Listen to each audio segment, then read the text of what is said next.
What up, homeboys? I think I might be live, but this is YouTube and the timing on YouTube is never clean. Let me tell the Discord that I'm live. Alright, alright.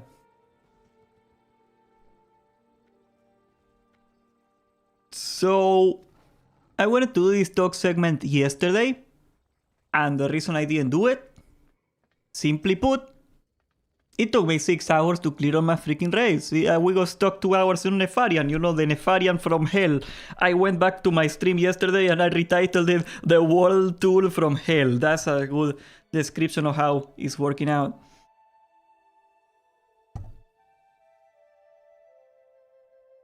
Anyway, we got some stuff to uncover today. On the meanwhiles... Oh, I hit Valor Cap. God damn it. I need money, guys. I need money. So I should have probably pulled up these links ahead of time. Don't worry about it. We're going in right now.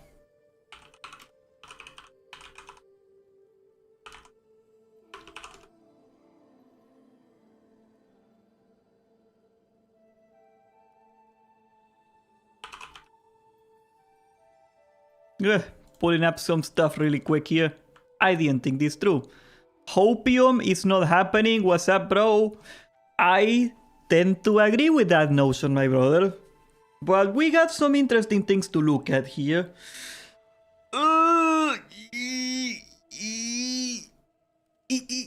Okay.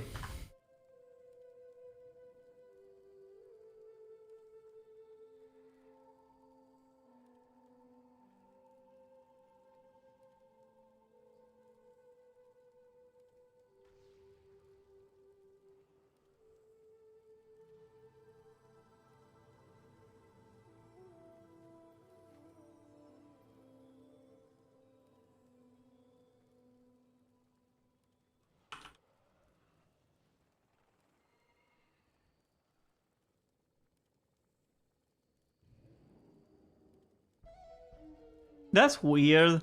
I'm trying to pull something up here and it doesn't even have data on it.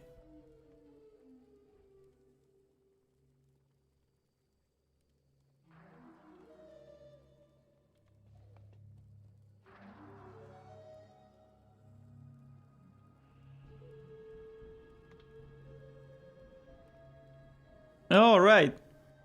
Well, that's gonna be a talking point right here.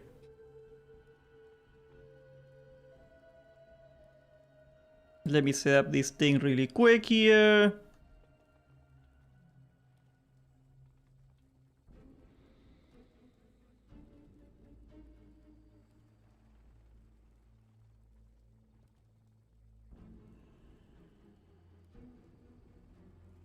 Alright, you can see it now. Very well, boys.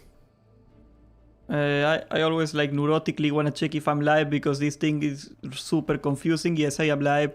I am live. Very well. There is a growing movement of people, streamers, people that want classic era fresh. Alright? Basically, a month ago, for all y'all that are trying to get a timeline straight up here, Alex Sensual starts streaming Classic. Cataclysm comes out. Alex Sensual plays it for about 6 hours and immediately gives up. All of a sudden, we hear that after trying to destroy the livelihood of cargos, they are friends again. Which, from my point of view, it turns him into the greatest vagina in the East Coast. Oh my god, I stuttered it. From my point of view, it turns cargos into the greatest vagina in the West Coast after Rosie O'Donnell. I got no idea why you would take an apology from the guy that tried to go after you, your person, your income, everything, and all of a sudden a year later, like, he says, oh, I'm sorry, man, it was a total mistake ruining your life, man, yeah, sorry, man, and like, just let it slide. I don't know if it is cowardice. I don't know if it is that he's trying to harness a force that he clearly cannot harness and he's gonna backfire again. I got no idea why Cargos is trying to get Alex behind the movement.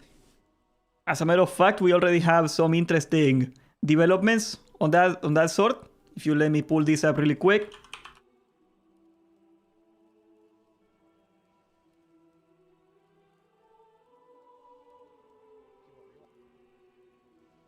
I am gonna show you a fragment of a video. This video stole my thumbnail, so I think I am in my right here to show you a clip of this video, I guess. But this is basically Alex Sensual already started getting in a feud with Alodar, one of the people that were at the front of this classic vanilla movement. People went classic vanilla. He was one of the bigger streamers. Side note, guys, it is crazy how big the classic community has gotten, that a guy can have like 15,000 followers on Twitch, and I never heard of him until now. It's crazy, but anyway. Channel, especially over the years. Sure, I've backtracked a little bit on some things, but I think you can tell that the Alex Sensual of 2024 is nothing like the Alex Sensual before Classic WoW. Yeah, of course, because you change personalities every 6 months. It's never the same guy. Like, is that how Cargos views Alex? Like, yeah, the Alex Sensual of a year ago, who was a total different person because personality disorder, that guy is really mean to me, but this guy could be nice to me. Is that why he's friends again? I don't get it. I don't get it. Definitely a lot more mature. A few moments later. How did I get banned? Called someone the R word. I'm like, I asked him to just kind of walk away from it. He refuses to do that.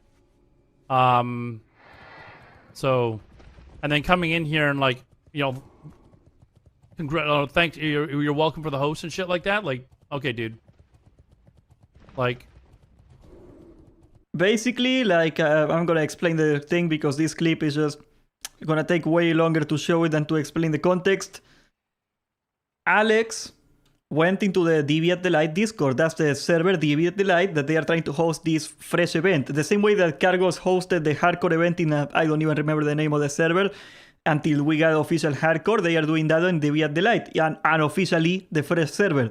And the thing about that server is that in the Discord, people were making fun of Alex, because everybody makes fun of Alex. He's like the laughing stock of the WoW community. It wasn't even that evil-spirited. People were calling him a dumb, what you call a flake, I don't know, a flip-flop, all the things that we got used to seeing Alex get called all his life. The thing about Alex is that he runs his channel, his Discord, his stream like North Korean dictator Kim Jong-un. Everybody loves Kim Jong-un, you know, that little short guy. Wow, the analogy got perfect all of a sudden. Well, that little tiny guy that wants to destroy the entire continent of Asia, well, if you make fun of him, you go to the gulag. I don't know how they say gulag in Korea, but they have those. Well, Alex is the same way. If you even make a grammatical mistake that he doesn't like, you get banned. If you say something that he said a week ago but he doesn't want to say anymore, you get banned. If you drop a perfectly innocent comment that for whatever reason he perceives as a backhanded compliment, you get banned. That's why you can see a guy with 300 viewers that has a chat that is completely freaking dead. Anyway, when he got into the Deviate Delight Discord, a Discord that he did not control, and people were making fun of him, and he couldn't wish them away, his tiny little ego got really, really haughty. And he couldn't handle it. He started calling people the R-word. He started going after the moderators. He called them power-hungry R-words. That's what he called them. And that Alex tried to do a crusade to either get hold of the Discord, get power on the Discord to destroy these people that call him a dum-dum on the Discord, or, even better, just have them ban him for him. The moderator said, we are not gonna ban people that make fun of you. They are not breaking the rules.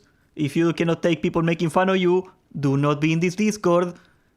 And just the thought of people outside of his control making fun of him in somebody else's Discord, just thinking that they exist, people, was enough of a mental breakdown for Alex that he started DMing moderators constantly. Then he went for this guy Alodar that, once again, I didn't even know this guy was a streamer. Like, I'm not trying to be mean to him. Quite the contrary. Like, he's a really big streamer and I never heard of him. Isn't that crazy? The WoW community is really big, a lot bigger than we believe. But anyway, he went after this guy who I think was a moderator or friends with the moderator or whatever in that Discord. And he was like, oh man, I shouted you out on my stream so many times. And this is how you repay me, that you won't even ban people that call me a dum-dum. It is on. So now that's the Alex Sensual already is trying to destroy the vanilla movement from the inside out. Who could have predicted that? I know who wouldn't have predicted that. Cargos, because he's still hanging out with him like nothing happened. I wonder how that's gonna end up again. Yeah, I can only wonder how that's gonna end up when Alex feels again that he's not getting what he rightfully deserves, when Alex feels that he's not getting the favors that Cargos should have given him, you know, because Alex expects Cargos to somehow fix his life. That's why when Cargos didn't magically give him 10,000 viewers, Alex got really mad at him. We're back at that point. Just give it 2 months. We told Cargos, okay guys, every freaking streamer in the WoW community, not me, okay? I told him too, but like, why would he listen to me? I am a random, I cannot even say racial words that describe my ethnicity right now. I am a random kid that doesn't know anything. I got 6,000 subscribers. I'm talking people with 20,000, 50,000, 200,000, people much bigger than him, telling him, Cargos, do not hang out with this guy. Don't be stupid. It's gonna end very poorly. It ended very poorly with everybody that hung out with this guy. He didn't take it that way. He didn't listen. And that's when the rest of the XP drama happened. Long story short, for all the people that don't want to revisit that video, even though you should, I made a video on it. Alex Sensual went and pretty much destroyed the Cargos channel. He basically made him look like a very shady person. He went word part by part. He doxed them. Well, technically not doxed. I guess his name was kind of public, but he went after his LinkedIn. He did the whole Taweli saga again. He went after all his social media. He followed the guy everywhere he could. All that sort of stuff. Cargos in fear, because once again, biggest vagina in the West Coast. In fear, he disappeared off the internet for a year. Then he came back and now he's jacked and he's a racquetball player or something. God bless him. That's as far as I know about Cargos now.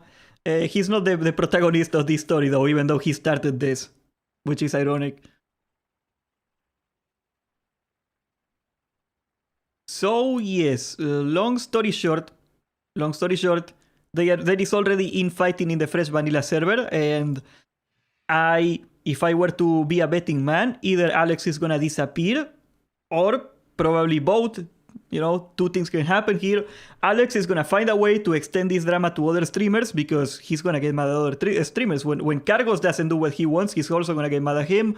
It's only gonna get worse from there. Stay Safe is there too now, so I don't know. Is he gonna go after Stay Safe again? Who knows? I wish he would go after me. I try to be the main antagonist of the Alex Sensual anime for years, guys. But he doesn't believe in me. He thinks my acting skills are not good enough.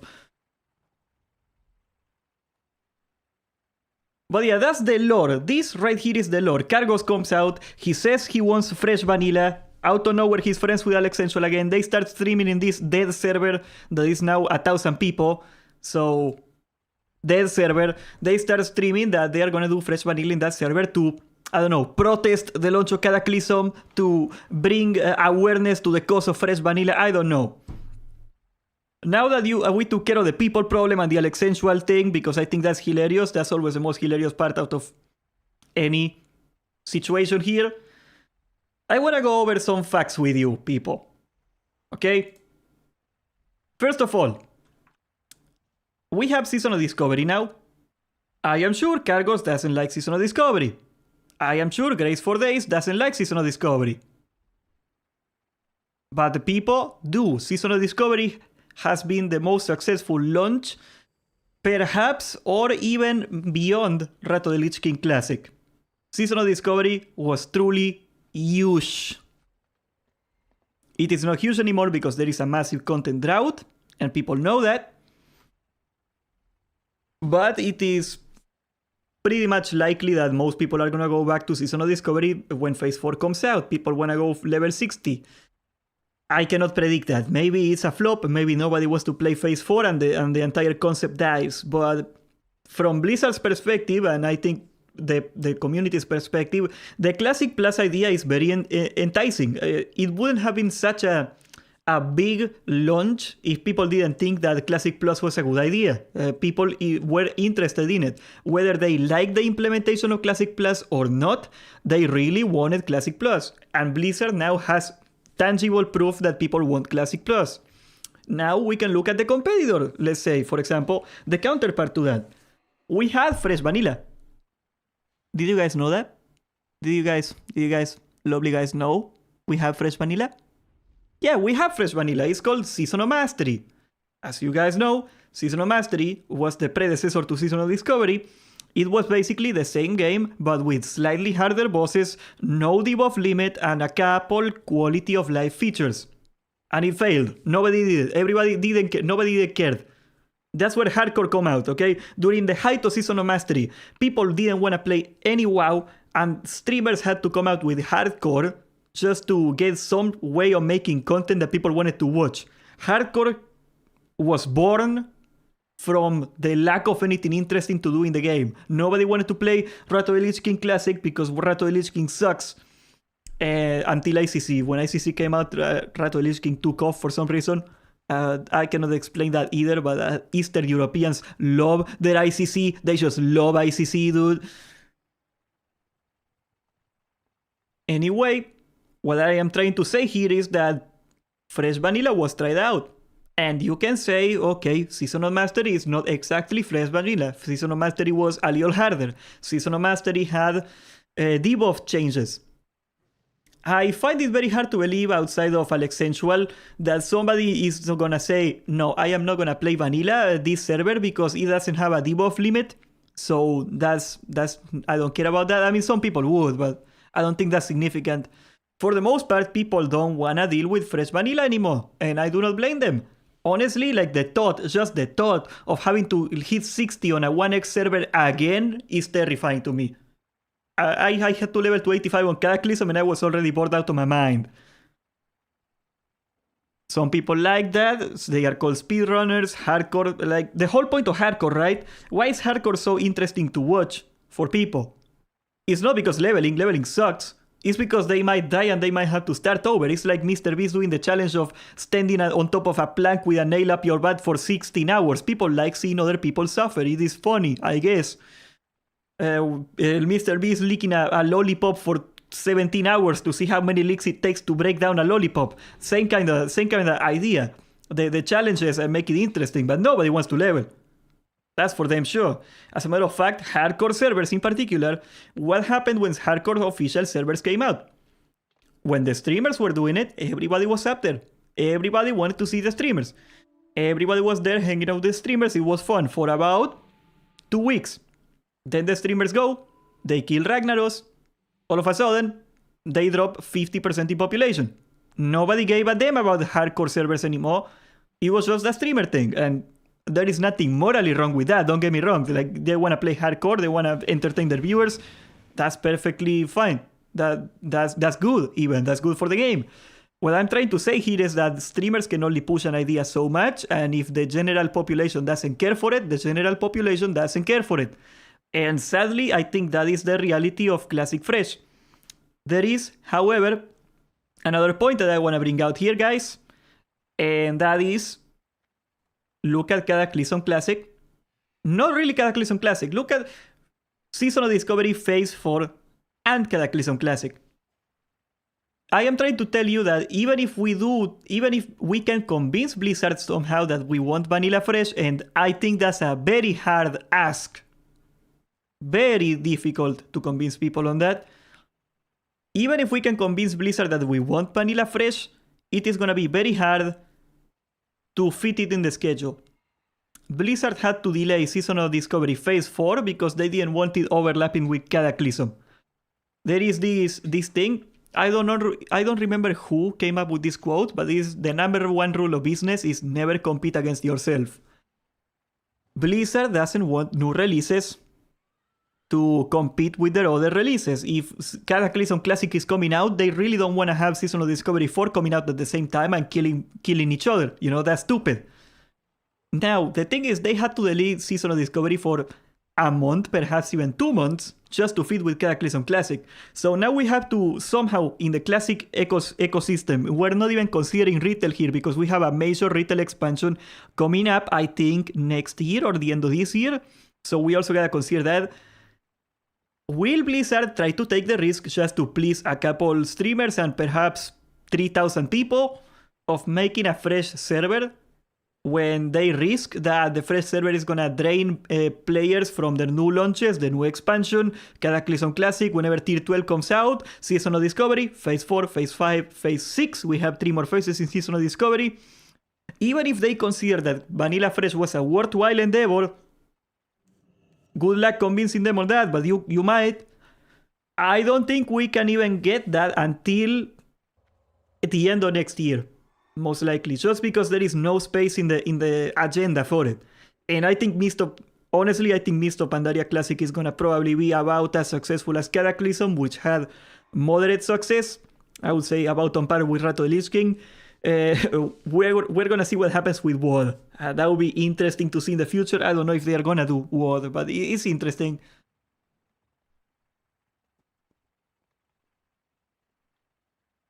I want to also illustrate a different kind of situation here. This is something that I think is crazy that nobody's bringing it up. Because your average classic streamer is older than me, guys. Right?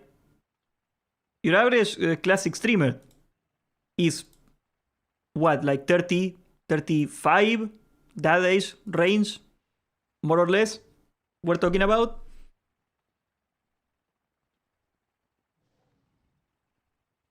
Yeah, I don't know. There is some old people. I am 25. I am 25. I am a rare case in YouTube of somebody that is much younger than their audience. Well, not much younger. Like we're talking like 5 years. Anyway, I think that's kind of funny.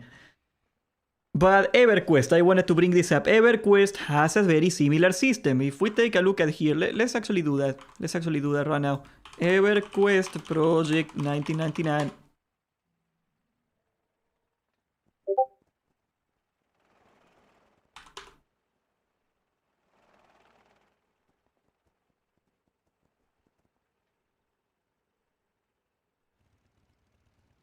Alrighty, so this ugly ass 2001 website that you can see here. I wanted to see better info out there somewhere, but I can't, I guess. So EverQuest, the MMO that preceded WoW, they had like a similar problem with Classic. They had EverQuest Project 99, which is the vanilla EverQuest server.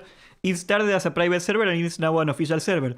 The way EverQuest rolls out content is that they have an old server.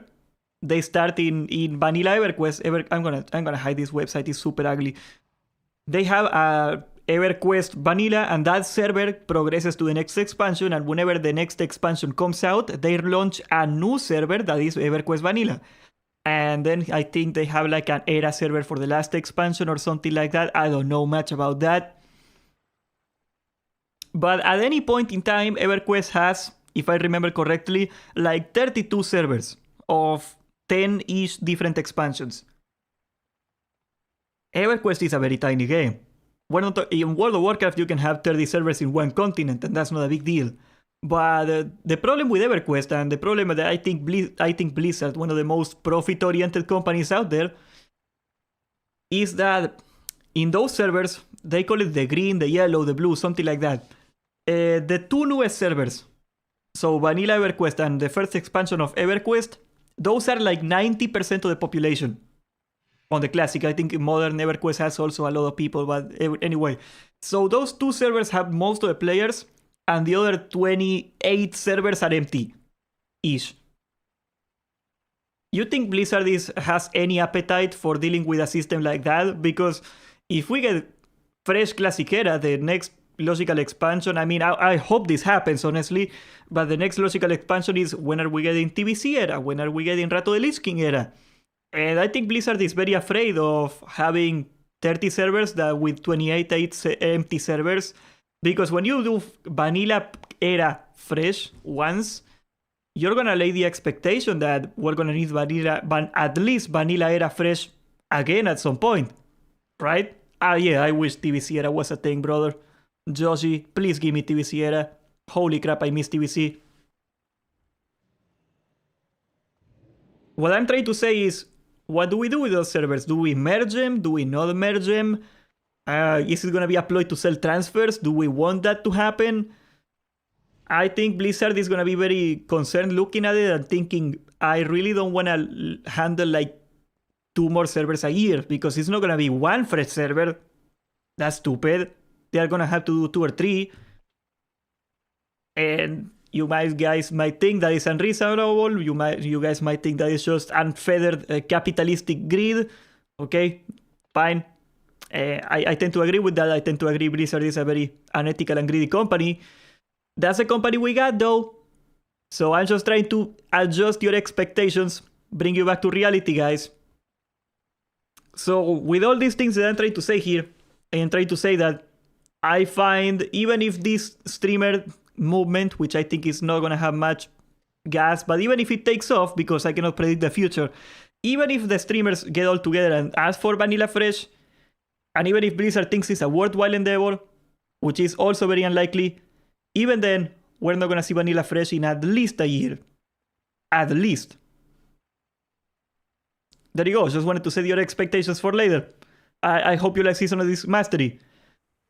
Personally, I think it would be much wiser if they just put all those resources, whatever resources they are, even if they are not a lot, into making Classic Plus the new season of this, because Season of Mastery Discovery, despite all its flaws, was a major success for Blizzard, and they know it. The numbers are there. We've seen the population at the launch, and you can bet your silly booty that they're gonna try to do it again. Yeah, that's just my 2 cents on the whole Vanilla Fresh. If somebody out there can explain me why Cargos is hanging out with Alex, I would love to know. Because I cannot figure it out. That's just funny, though. It's really funny. Yeah, we know it's not gonna happen again. I gotta take a pee, guys. Give me a minute.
Gotta go back to private servers? Oh, I fell for that one before, Johan. I fell for that one before, alright? Oh, yeah, I believe that one too.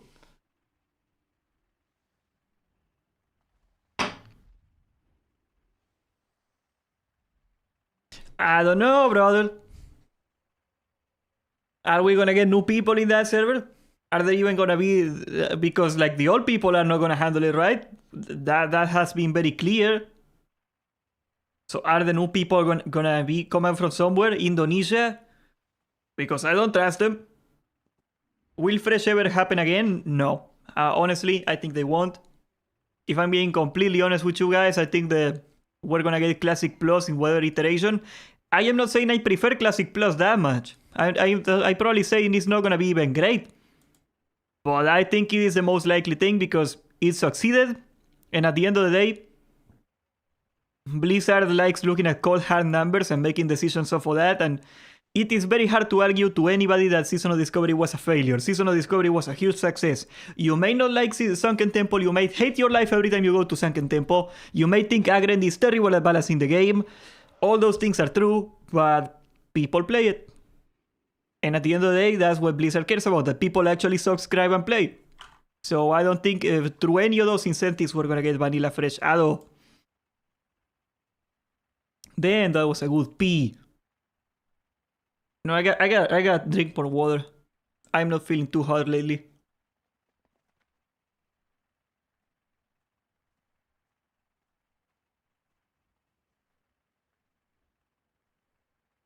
Alrighty, so next in the list here, I wanted to rant a little more about this.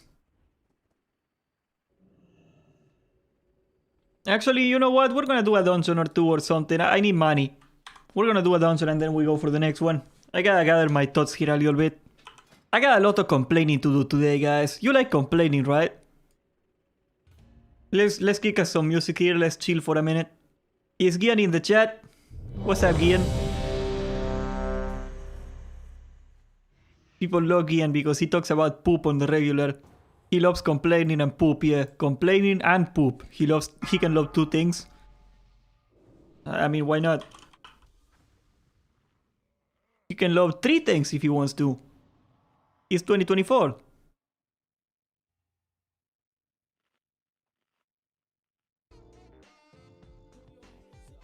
Knuckles raps, bro. That's the chillest kind of soundtrack you can get. Also, contrary to popular belief, Cataclysm is killing it right now. The population is very high. It stayed very high to the second reset. Will it have the staying power that Vanilla had? I cannot tell you that. But as far as launches go, Cataclysm is doing pretty well. Perhaps even better than TBC. So you got that going on for you.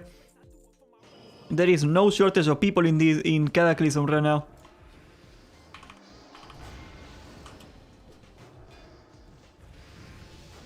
I just don't like talking about performance of expansion sometimes because people immediately assume that when I say an expansion is doing better than another, that I like that expansion more. I love TBC, dude. I wish we could get TBC again. Yeah, Healer is having a hard time here. Gonna War Stomp.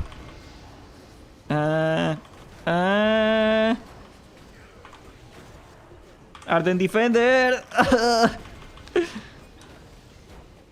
Guardian of Ancient Kings. Hiya! There you go, there you go. Healer is not having a great time. Why is he getting hit by though? He's getting hit 350. I like this guy. Is he wearing Rat of the Lich King gear? He better not be wearing Rat of the Lich King gear. Nah.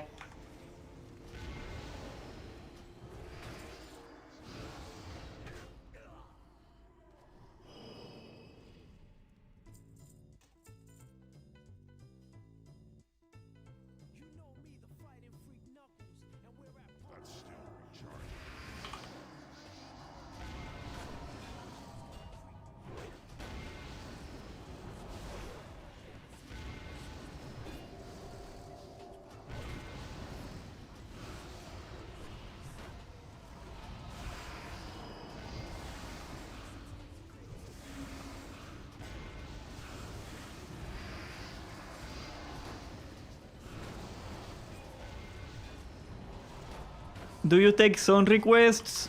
Do they include farts? I only listen to fart music. Oh, that thing is probably worth a good money. And I didn't get it, goddammit.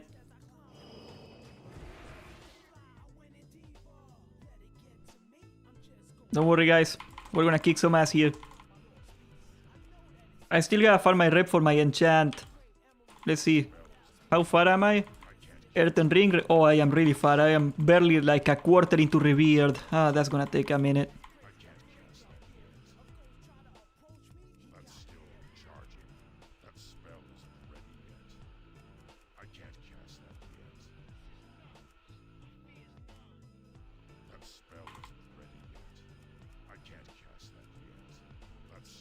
This dungeon is super fast if you don't die to the bosses. The bosses are kind of a challenge in here. They are not the easiest bosses out there. That's still recharging. I can't cast that yet. That's still recharging. That spell isn't ready yet. I can't cast that yet. That spell isn't ready yet. That's still recharging. I can't cast that yet. That's still recharging. I can't cast that yet. That spell isn't ready yet. I can't cast that yet. That spell isn't ready yet. That's still recharging. I can't cast that yet. That spell isn't ready yet. Cover the rear! Alexstrasser Strud decimates our ranks! That spell isn't ready yet. That's still He said cover the rear. Get it? recharging.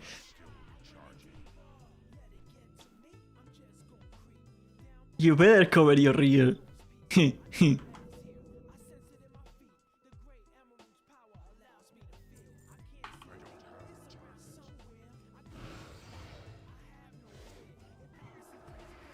Reinforce the front!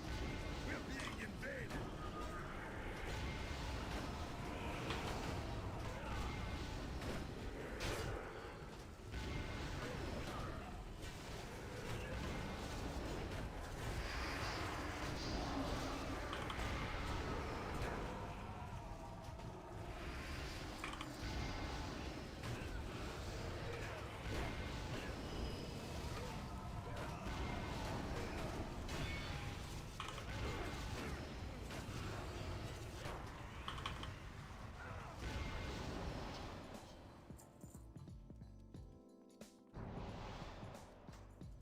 I get all the crap, I never get the blue though.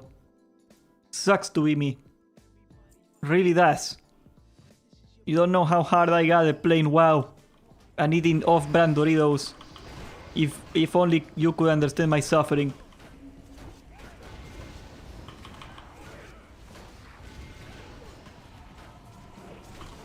You know what I really like? Off-brand ginger ale. We got like a local brand. It's about the same. You know? Why would I spend like $2 more on it? I am playing Fallout 76, yeah. Gian, you should proceed to not play that anymore. I'm gonna need you, actually, like, I think you're gonna have to, like, give up on everything you ever owned. Because of that you just said. I need you to stop, basically, that's what I'm saying.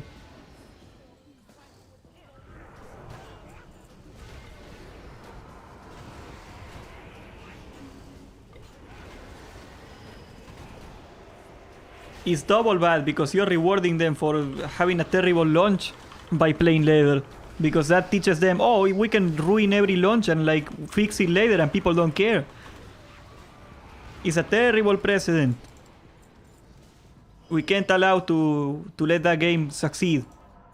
You are hurting your community again. I know you are better than this. Spicy water. Spices water is spicy water. Is that how you call ginger ale? We call it tonic water. That's how we call it here, tonic. I don't know why. Tonic? What was that supposed to do? To mean? Okay, let's kick some ass. A million more await my orders. What chance do you have? Attack, you cowardly vermin!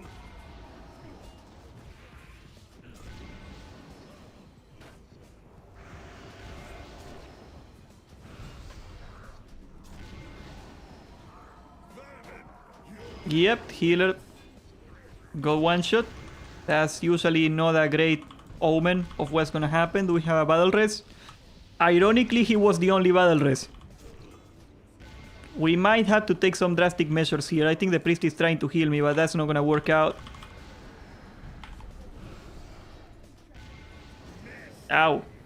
I think I was supposed to move out. Yeah, I messed up. You should feel sick, Gian. You're playing Fallout 76.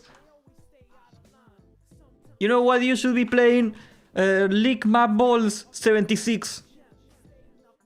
Idiot. God.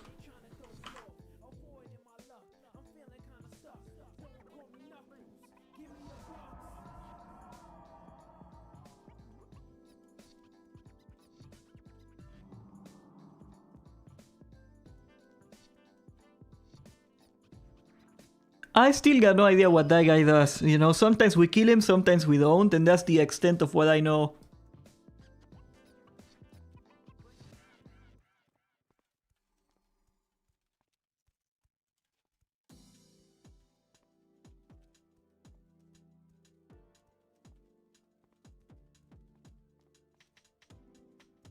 I would play that game. Oh, I bet you would play that game. You know, the gameplay is super fun.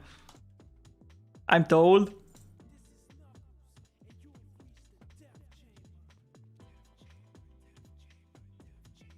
I should make a trailer for it.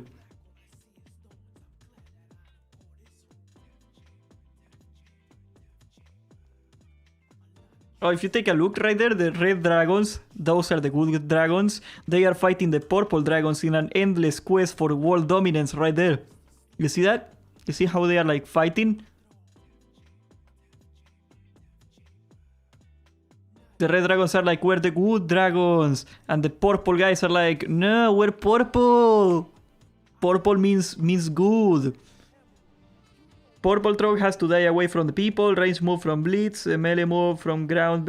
What? I am very confused. I don't know if I can take on that information in my tiny Latin American mind. Purple means grape. Yeah, there you go. Grapes are tasty, I think.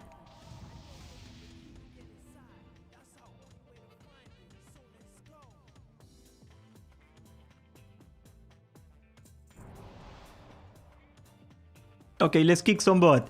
Again. So we're not gonna kill the purple Trog, you say. Okay, we're not gonna kill him. I'm gonna spare his life, even though I really don't want to. So the big one, that's the one we don't kill.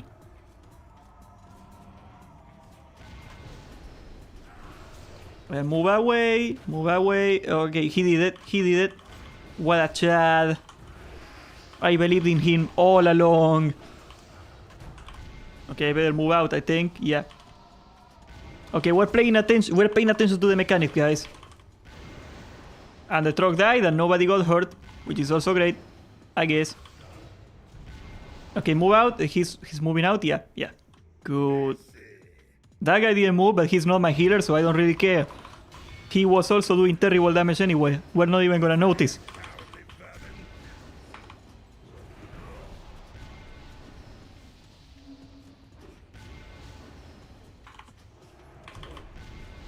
Okay, I should pop defensives now because the guy in chat told me so. We're gonna listen to him because he probably knows what he's saying and I don't. I definitely don't, so like... What is better, 0 or the chance of 0? Mathematically speaking, it's about the same, right? But a little better to take the chance than to not take the chance. Okay, we're gonna do Ardent Defender. I'm scared. Heh? Technically not a wipe. Get owned. You didn't believe on me this whole time, eh? I did it. Put jello powder on grapes and freeze them. Why? How do you... You're telling me to cut open a grape, put gelatin powder on it and close it and freeze it? But you want us to watch your 30-minute raid guides? Well, I would make them shorter, but they put more mechanics on the first boss than in freaking Sunken Temple. I like that 5-minute raid mechanics, bro. Turn up the music, Leo. Okay, we're gonna... He wants to hear the Sonic Adventure 2, bro.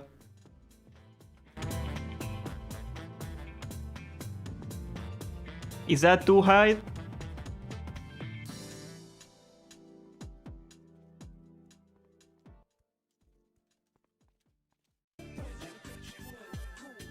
Everybody likes Sonic Adventure 2. People pretend they hate it. It's cool to hate on it, but everybody likes Sonic Adventure 2.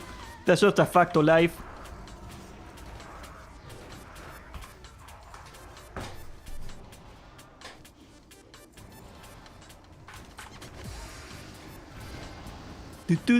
Do.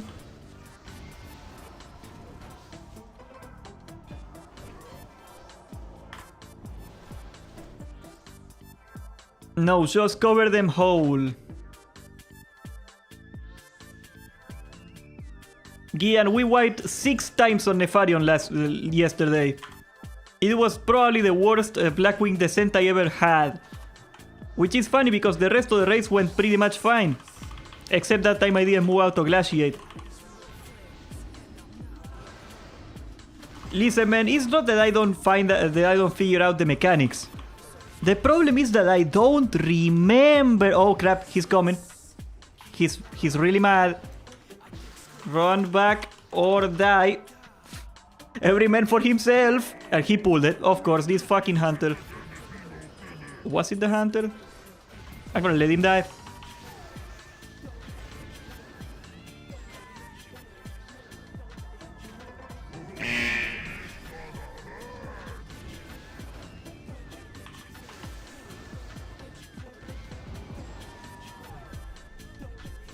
I cannot target him.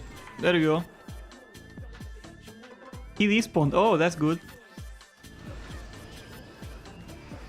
That's very convenient. I wonder if that counts as a kill. Can you skip that guy? That would be amazing.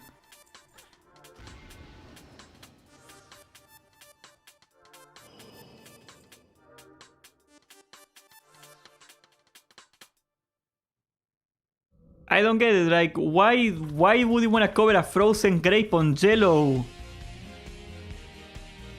What's that supposed to achieve? Are you trying to enhance the gelatinous properties of grapes? Wouldn't it make more sense to mash the grapes and mix them with the powder and then make gelatin, but grape flavored gelatin?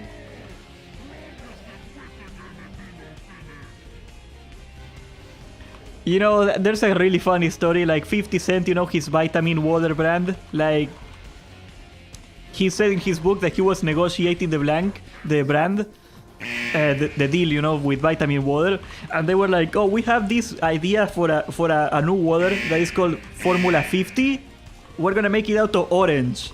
And he was like, no, make it out of grape. And they were like, are you sure? Yeah, I'm gonna make it out of grape. And that's what we got, Formula 50, that's why the 50 Cent brand is grape. He liked grape. Thought that was funny.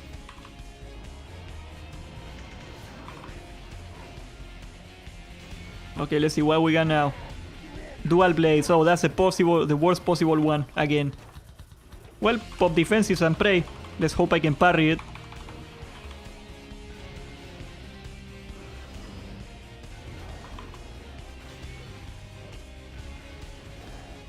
I love 50 Cent. 50 Cent is really funny. I like that guy. He's hysterical, you know. Which is funny because I don't really like his music. I think his music is very mid. But like, he's so funny. He's hilarious. Okay, he's slow now. I'm just gonna kite him. Why do you get aggro? Oh, there we go.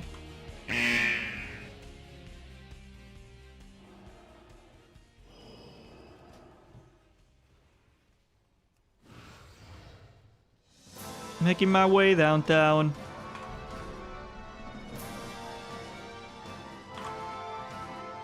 I think you can Blessing of Protection that Impale. I don't know if you can. I think you can. I tried. I don't know if it did anything. Maybe it didn't. A fine cheddar Cheeto dust would pair with a grape. Why don't we get grape flavored Doritos? Think about the implications.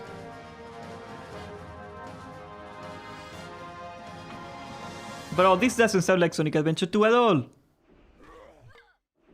Let's see here. White Jungle.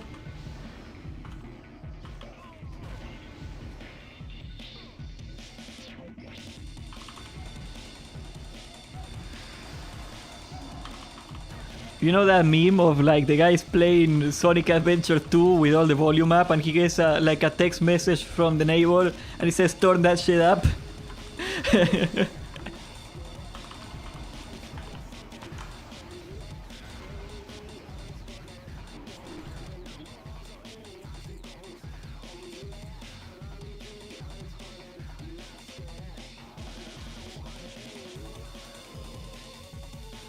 Can we get something cooler here in the music?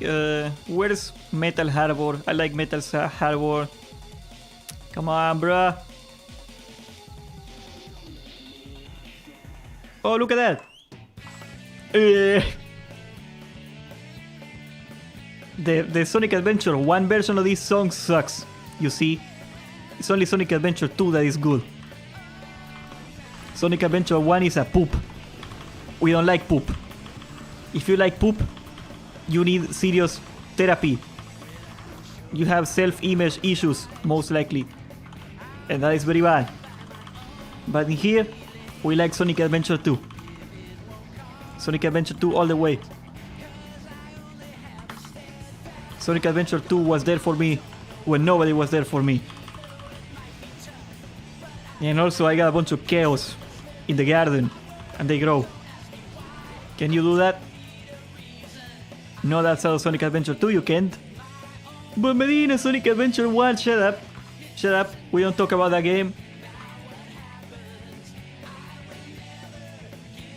Apparently wine grapes are different from food grapes. Yeah, wine grapes are a lot more sugary.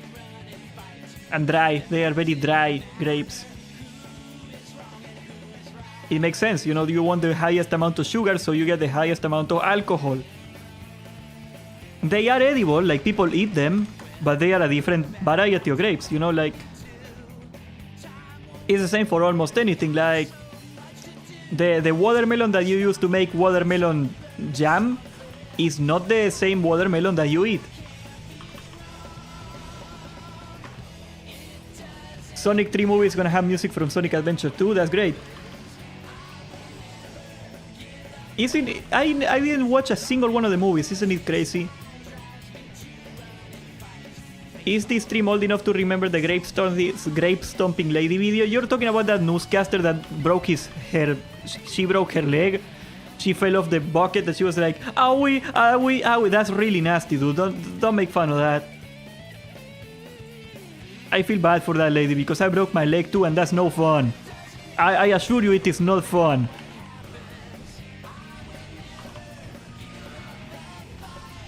Long as the force inside drive me to run and fight, it doesn't matter who is wrong and who is right. No, no, no, no, it doesn't matter. Da-da-da-da-da. Sonic Adventure 2 can unite anybody.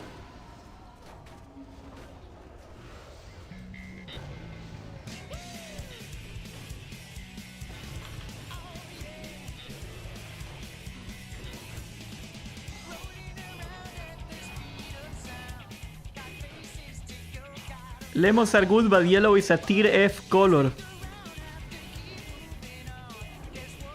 Yeah, you know, I was gonna make a joke about that, but it turns out for the rap industry that joke has connotations, so we cannot make fun of that anymore.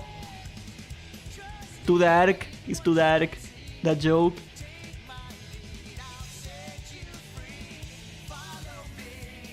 I was just talking about that, you know, like I think I might be one of the rarest cases out there where my audience is older than me. It's not that older, you know, it's like 5 years, 4 years, the average viewer. But like, it's interesting to see, like, the influence of my brother made me play a game that is way older than the people that played it, you know what I mean, than me, you know what I mean? Just funny how you come across things. Because I think it's a very unique thing too, because you look at other old games that are still popular, like Age of Empires, for example, and there is a really healthy amount of young people playing it. Counter-Strike, a lot of young people playing it.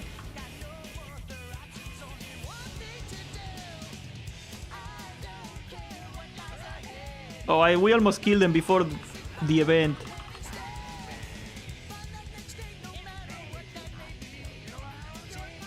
Oh, that's Valiona. I remember this woman. She was in Black Bastion of Twilight. You're supposed to be dead. The reset didn't come through yet. You are not supposed to be alive yet. You gotta wait till tomorrow. Stop cheating. Me and we will escape from the city. Oh, she got the same ability as from the raid, dude. Did you see that? That's cool. That's how you know she's the real one.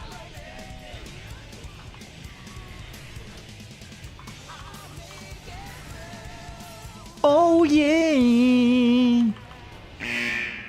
Oh my god, I'm slowed. Get me out.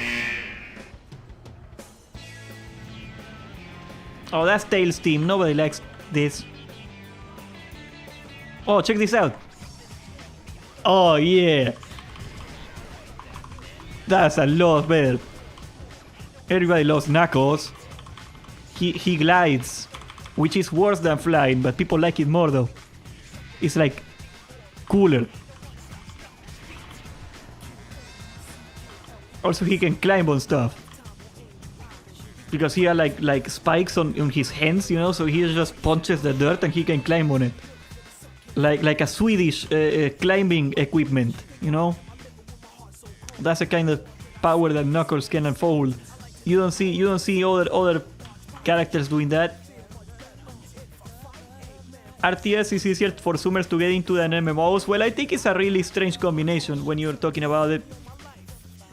Like, I think World of Warcraft is a very boomer-friendly game. Classic WoW, at least. It's slow. You can clear normal, at least in Cataclysm, with ease. You don't need to have very fast reflexes or anything like that. And also it costs money. I think that's the greatest part, you know, like it costs $15 a month, so there is not a lot of kids that can get $15 a month to pay for this game. And like back when World of Warcraft was at its peak in 2004, there was no competitors that were free. Nowadays there's a lot of free competitors that are like really enticing, so yeah, compete with that. I think Albion Online, for example, it destroyed the younger demographic. Like, my Albion Online channel was like teenagers, basically. Like, the young kids of today, they don't want to play WoW, they want to play Albion Online. That game has a bright future ahead of it if they stop ruining it. They gotta stop ruining it though. I don't know if they're gonna stop ruining it. They might kill it, but it's up to them. It's not up to the demographics. They got a really good job of like getting the younger people in there.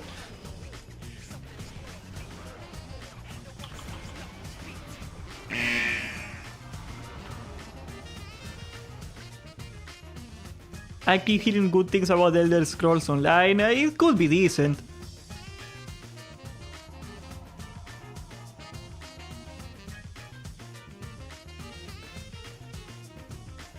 I don't know, like WoW definitely has a much more hostile fan base. A lot more hostile fan base than Albion. When I make a guide on Albion Online, people are like, oh, I like this build, or I don't like this build, I prefer X. But people are like happy that they see a video about it. You know, they just go there and like, if somebody doesn't like my build that I show in a guide in Albion, they discuss the build in the comments. They are like, oh, I prefer doing this, I prefer doing that. There is like no hostility. If I say I do not like regrowth in the rest of Druid, people immediately go, why don't you like regrowth? You're stupid, you don't know how to play the game, you got no idea what you're doing. I am a 1999 gladiator, turbo cock, multi-rank player, and you're a loser. WoW is super mean. WoW is the meanest game out there. That didn't happen in Albion Online. I got a very good baseline of like what normal people behave like. It has nothing like WoW. Nothing like WoW. Let me tell you that much.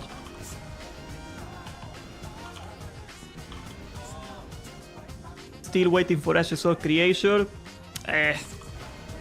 Wouldn't put my money on it if I were you, brother. Oh, that reminds me, I gotta check on Swolvenchi PAX Day video. I'm using him as a baseline.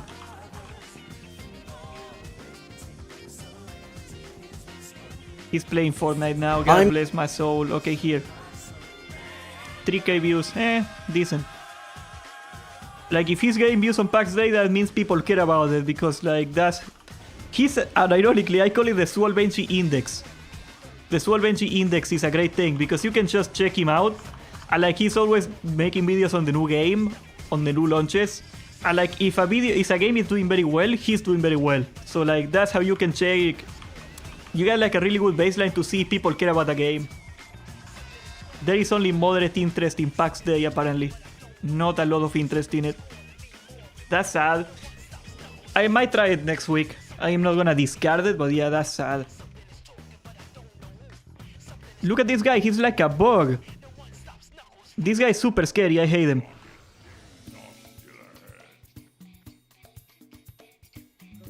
I got this trick here, okay? You hear me? This is how it works.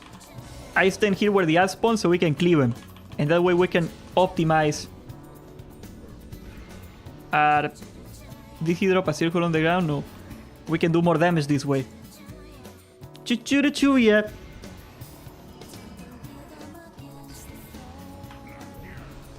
Okay, Shadow Girl, where's the circle? Oh god. This is gonna hurt. Just in time. This guy's gonna die. I wasted a heal on that guy. That guy is doing no damage. I shouldn't even have bothered.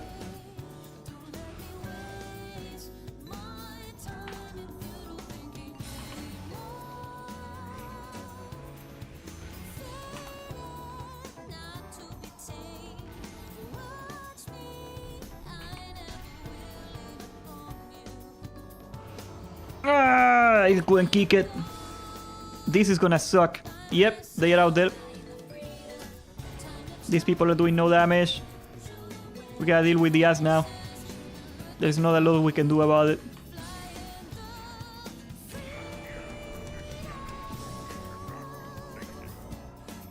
Where is the Shadow Girl? I don't see a circle. Oh, there it is. Yeah, this is gonna be really hard for the healer. Because it's gonna take like 40 minutes to kill this guy with this damage.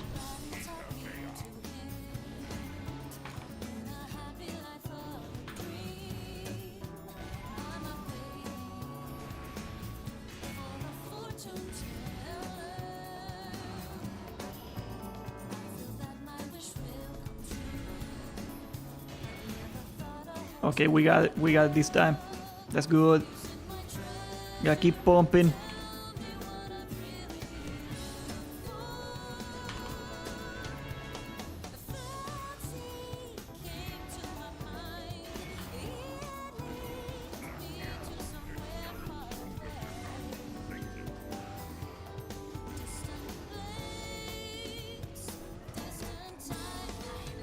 Yeah, healer is out of mana entirely now, so I'm gonna have to be careful here.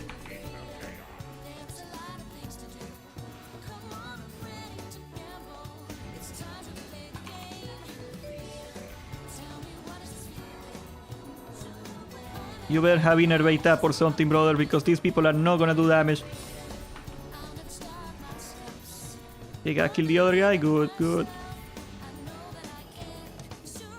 I'm gonna lay on hands him.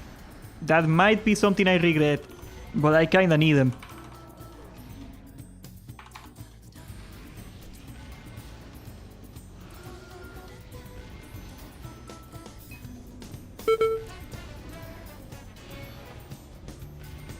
Oh my god. Okay, that's perfect, that's perfect.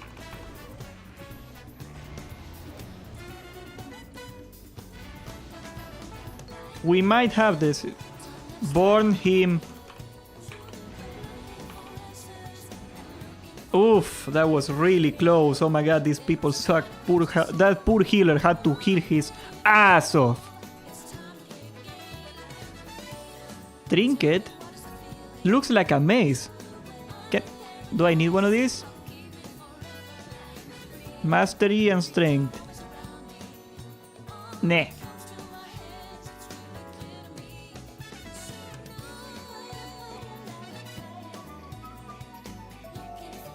What do you think of the rumors that the Alex drama is a whole setup in order to bring attention to the classical movement? I talked about this earlier. I don't know if you were there a minute ago, but... Oh, why am I Hearthstone and I'm stupid? I talked about it like an hour ago on scheduled gaming, but like I think there is a really good likelihood that there is something like that going on, yeah.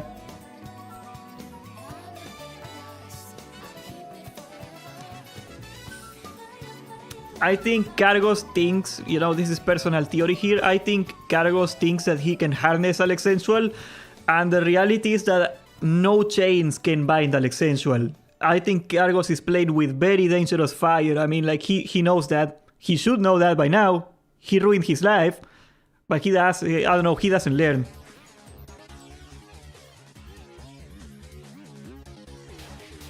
If Alex wants to get paid $50 to eat a poop sandwich, what? What? There is no chains that can bind Alex Sensual. Cargos might think that he can just control him and use him for his own benefit.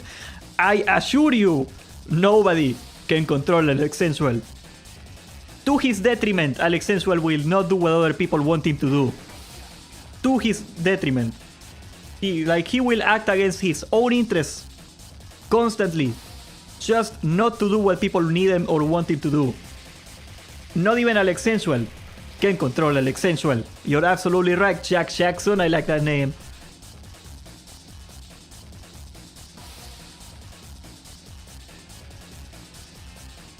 I find it very strange, that whole situation, honestly. Like, even though I can kinda see what's going on, I really don't see what's going on. Like, what the heck, dude?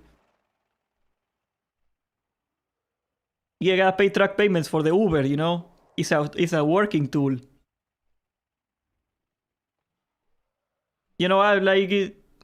Streaming at 10 hours a day must be really mentally draining, because, I see no world where I would rather drive Uber than stream. So, it's gotta be, a lot more harder than people make it look like. Let me tell you that much. I mean, personally, I do, 4-hour streams, and, that's the point where I completely run out of gas. It is very hard to, keep energy going for many hours. And, granted, I don't think he's keeping energy for many hours. He's just playing classic WoW like this. But still, bro, 12 hours of that shit, fuck that.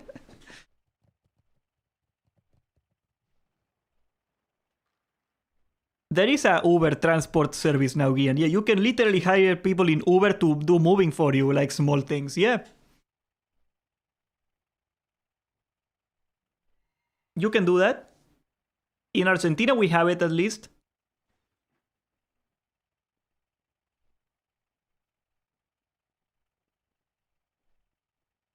Let me get some water. I want to talk about something else. I'm gonna get music for the intermission right here. Shadow's team. You like Shadow the Hedgehog, right? He's like Sonic but black and evil.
What if they do an Uber poop service, Gian, but the Uber poop service is like a truck with a porta potty on the back?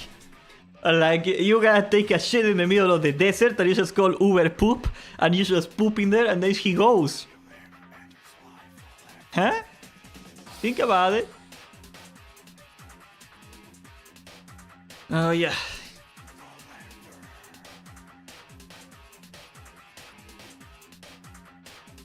I tell you, man, I am a business genius. And the logo is gonna be like a guy pooping on a truck. Uber poop. Alright though, let me clear my mind here for a minute. Medina needs some very deep thinking to do here. We're gonna talk about tanks in Cataclysm. I am kinda upset at tanks at Cataclysm right now. I think we gotta talk about that.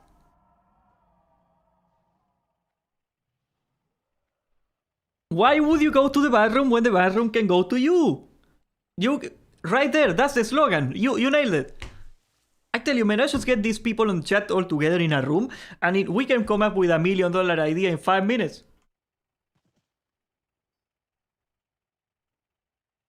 It's been confirmed that Alex Sensual is on our troll Discord under a secret Discord handle. He is always looking.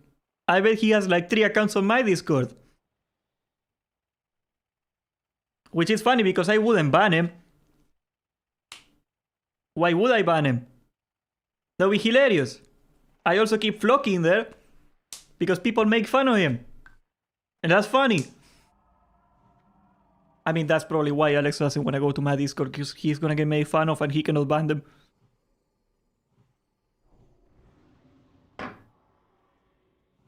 Play Starfall. What is Starfall? Is that some sort of awful thing? Starfall game.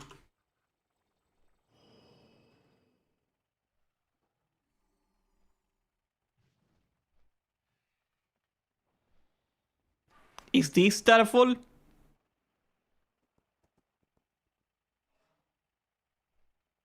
I'm scared. Everlook 2 coming on soon. Abysmal dog shit. Yeah, that's Everlook 2 for you right there. That's a great way to put it. I need a second monitor, bro. This sucks.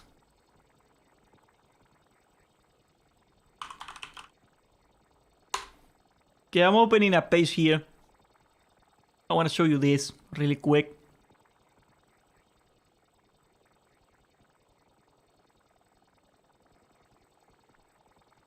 Oh, wait. Cataclysm. There we go.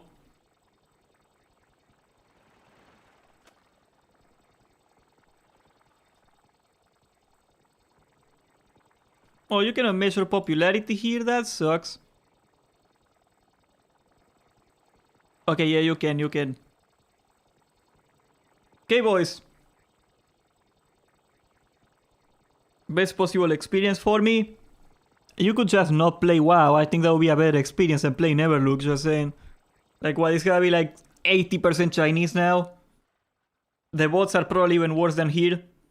Hell no. Alright, boys. As you may know, Medina is a tank. But what is the best tank in Cataclysm? I play a Prot Paladin. This guy right here with the plank with a nail on it. You see a plank on a nail on it, and this shield that I found on a dumpster. That's just me. He's right here. Sadly, everything is not going great for Medina, because it is time to talk about the tanking meta in Cataclysm.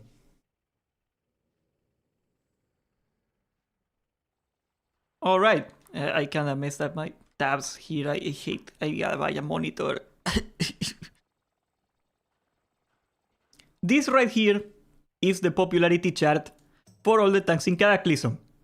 As you can see right there, everybody wants to play Blood Dead Knight because it is a Blood Dead Knight. We're gonna talk about that, don't worry about it, we're gonna talk about that. The second, and this is actually kinda surprising because in private servers they were not very popular at all. Bears are the second most popular tank in Cataclysm. Yo, Gregory, thanks for the sub, brother.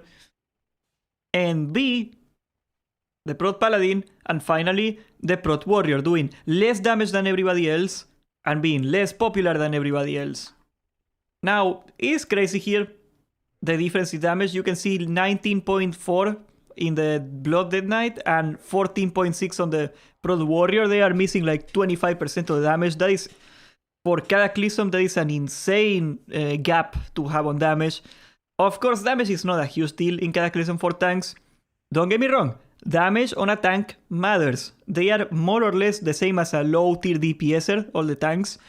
As a matter of fact, sometimes in some fights, tanks are the top damage because they are taking full max damage on vengeance and they can have good AoE. But the tanking part of it that you can see in the Archon is not a representative of how good a tank is. What matters the most on a tank, by far, is the tankiness. Cataclysm bosses do a lot of damage. Healers in Cataclysm can do maybe like a third at most of the tank's HP every heal. They cannot top a tank off super fast. So tanks, for the most part, are responsible for surviving the boss. Right? That's the problem with Cataclysm tanks. That's what makes a good tank. As you can see, for example, people are already saying it in the chat, like tanks, protection paladins, for example, rely on cooldowns. I think there's a really big perception in the game that people think that protection paladins suck because they do not press their cooldowns. You go to a dungeon with a random prot paladin in LFD, and you may think he's the worst healer ever because without proper cooldown usage, we're talking Holy Shield, we're talking Avengers, Ardent Defender, stuff like that, they take full-on damage. No other spec, except the Warrior, takes full-on damage on every hit.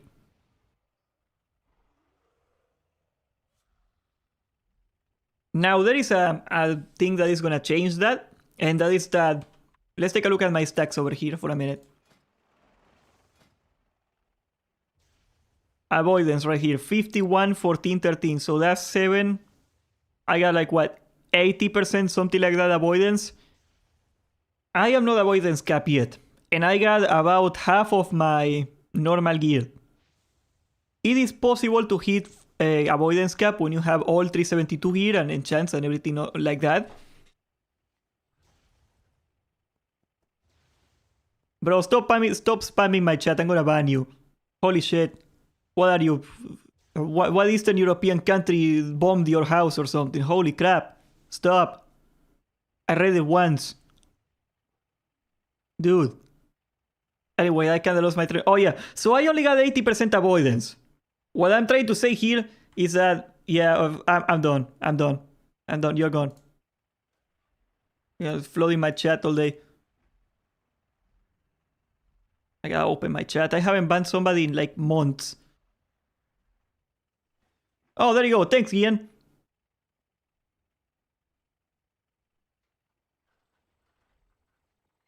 The problem with the Paladin and the Warrior too, because these share the same problem, is that we get our block from Mastery, and we are not supposed to take full hits.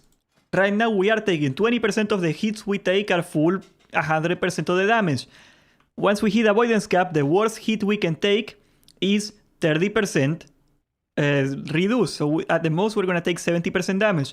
That is going to put us very in comparison with the bear.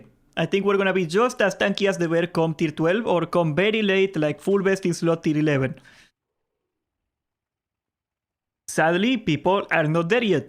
And that reflects why people don't want to play the Prot Paladin yet, I think. Now, I don't know how the balance is going to affect the popularity of classes in the future. I do predict that the Prot Paladin is going to get a lot tankier in tier 12. The damage is not up there. Their single target damage sucks. Prot Paladin is one of the best AoEs in the game, believe it or not, but their single target freaking sucks. The only fights where they do good damage is Maloriak, and that's pretty much it, because the fights where their damage would be very good, in tier 11 they do not count for logs. The worms do not count, and the ads in a lot of fights do not count for logs anymore.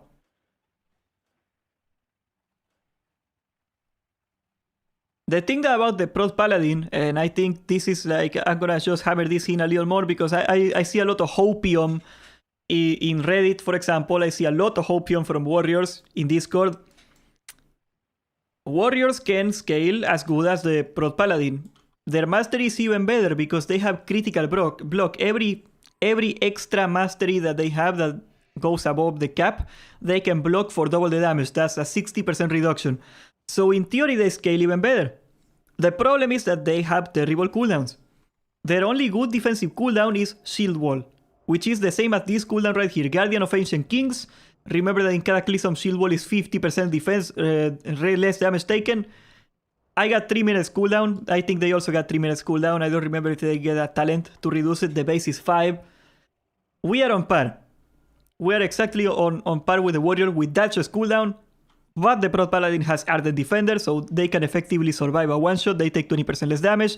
The Proc Paladin has Divine Guardian, so they can make the entire raid take 20% less damage. The Proc Paladin has Handle Sacrifice. I can put this on the main tank when I am not tanking anything, and I am going to take 20% of his damage, thus making the tank a lot tankier. The Proc Warrior has Intervene, which takes aggro. That's not very good. And that's pretty much all the utility that they bring to the table in a tanking sense. Right? The Proc Paladin also has Blessing of Protection, for example. He has the bubble, so he can get out of debuffs. The Warrior has an AoE stun, which I guess is helpful, but that's something that a lot of DPSers can bring to the table. AoE CC, Ring of Frost, for example, comes to mind in tier 11. So Paladins are just better warriors. They are about the same tank, they work the same way as a warrior, but they are just better. So warriors take a lot more damage than a paladin. Even now they take a lot more damage, and that's not gonna change. Even if they get critical block, that's what, like 10% chance of reducing a hit by 60%. Yes, who cares? But even there, the Proc Paladins are getting overshadowed. There is a really big problem. I call this the off-tank problem. Why is the bear so popular in raids? I think the bear is slightly better than the Proc Paladin in the sense of being tankier, and it does more damage, quite a bit more damage, even though people don't care about it and they shouldn't. The problem with the bear that you see here, why they are more popular, is because when you're in a fight, especially in tier 11, you need 2 tanks for a fight, yes, but sometimes the tank is not doing anything. For example, you need 2 tanks to handle Cho'Gall. In the most raids, take 2 tanks, for example. The adds are going to spawn on Cho'Gall, and you need the off-tank to handle them. But when you have no adds on the fight, because the adds die and it takes a couple seconds for the adds to come back, the Proc Paladin is not doing anything. I am hitting the boss for like terrible damage. That's all I can do. If you are a bear, you can turn into a cat, and you have feral spec. It is not as good as a proper cat spec, obviously, but you are feral, you're a cat. You can go there in cat form and DPS the boss for like 30 more seconds and then go back to tanking. That's what drives that 2000 DPS increase right there, that they can go cat when they don't need to tank.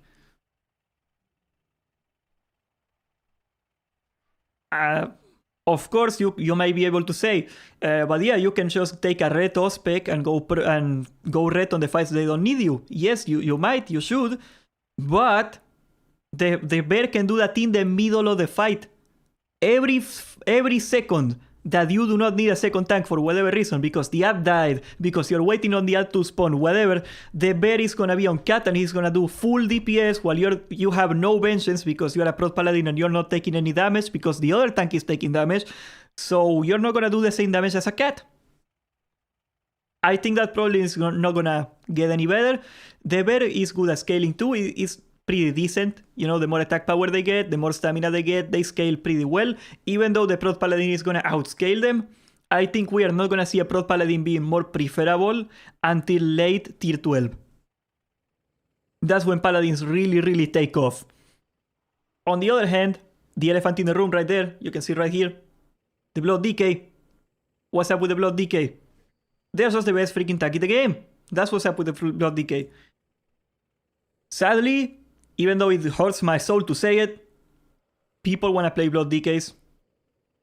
People want to have a Blood Decay in the raid, right? And they are running in the meta. Why? Because they heal themselves and they shield themselves. And the amount of tankiness they can do doesn't require any preset. Okay, Mastery will increase the healing they get, for example. Mastery on a druid is going to increase the shields in a similar amount, but it is not as important as it is for the blood decay. It is not like that big part of their kit. Bears do have stamina scaling and attack power scaling, and that's very good, but the mastery scaling is not that insane. Meanwhile, if you want to be a competitive paladin or a competitive warrior, there is no such thing, but if you want to be a competitive warrior, haha, you gotta hit your avoidance cap. So there is a minimum floor of how many stats you need to work as intended. Remember, guys, that in Cataclysm we get the 4-3-4 balance. This class design, this class balance was intended for us to have tier 13 and tier 12 gear, which we don't have. That's why we suck. In the case of the Blood Dead Knight, yeah, you don't have the mastery values that you were supposed to have, yes, but that means you heal a little less. It doesn't mean you take 30% more damage every hit, which is what it means for a shield class like the Paladin. Also, I think the base values of the heals, their Death Strike is insane. Their healing increases and their shield increases with mastery, but it doesn't need to, because the base values are really, really dumb. Also, they do the most damage because they got a two-hander, and before you get like insane vengeance because you have insane stamina, I think they are gonna just the base damage of the weapon is gonna do insane damage. Having that said, and having said that I personally seen a Blood Decay solo Alakir the last 10% HP, so like Blood Decays are so busted, guys, that they can kill a boss with no heals on the last phase. If they are not standing on stuff, they will kill the boss. Because like that damage is intended to hit the raid and not just the tank, so like it's less damage and they can heal faster than the boss will hit them in phase 3 Alakir. That's one example, like nobody can do that. I only have one heal on my sleeve, that's Word of Glory, and that's it, for example. It is a decent heal, but I cannot compete with that. That's for them sure. The only weakness of the Blood Dead Knight is the AoE. The AoE is not good. Fruit Decay is not a spec, Gregory, no. You cannot play a Fruit Decay. You are a Fruity Decay. I think you are a Fruity Decay, but you cannot play a Fruit Decay.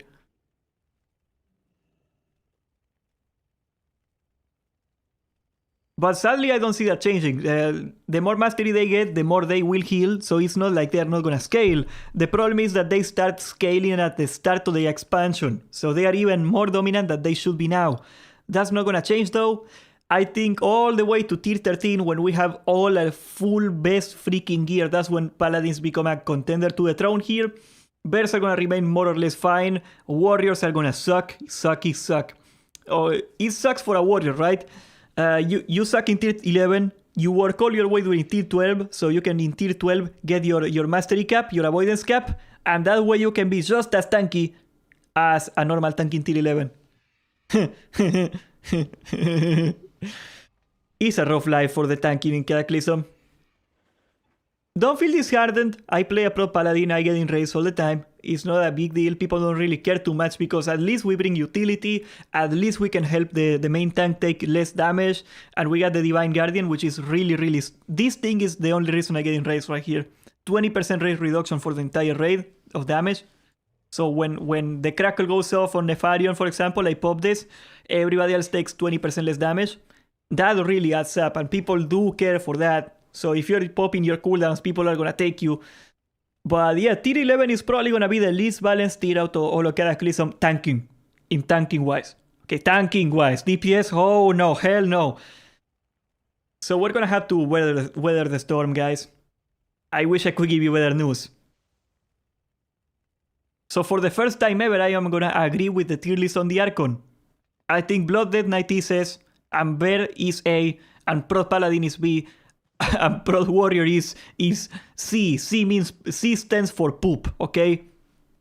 And yeah, that's not gonna change this whole tier, so good luck! I am upset at tanks, guys. The Grape DK, where's a Grape DK?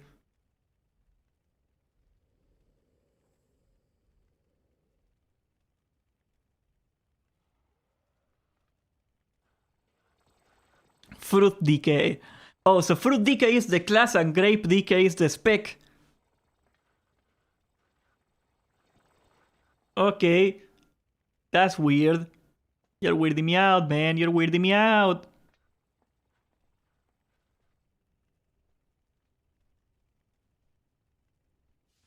I don't know, bro. People keep asking me the same thing over and over in the comments, and I wanted to make a video addressing it. I think I'm just gonna clip that and make a video. Seemed a little more efficient than doing nothing. Gotta wait for phase 4 news whenever they come out.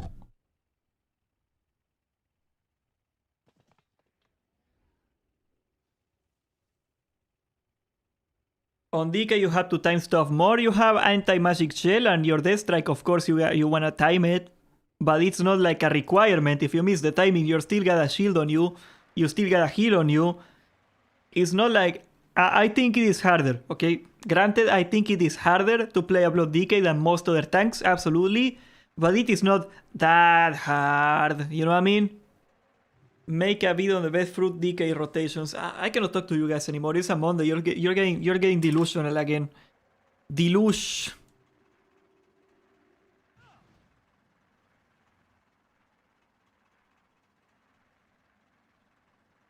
All my stuff is closed here.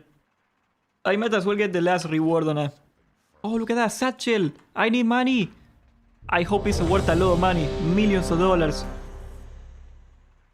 What up, homeboys? Today I'm gonna teach you how to play Fruit DK. First of all, remember to cast Strawberry Punch every 15 seconds. To keep your Kool-Aid buff at all times.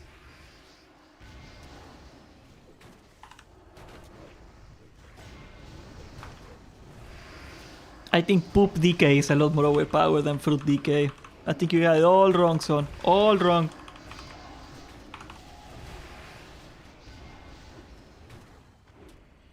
If you were to play Fruit DK, which fruit would you main? I like apples. Probably Apple DK. You know, I just throw apples at people. You like apples, right?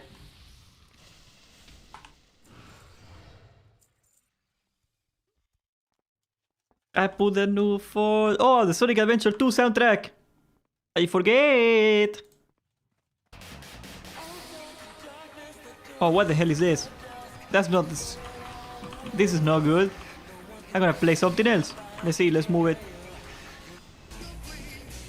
Oh, the Eggman team! I love that one. That's what I am!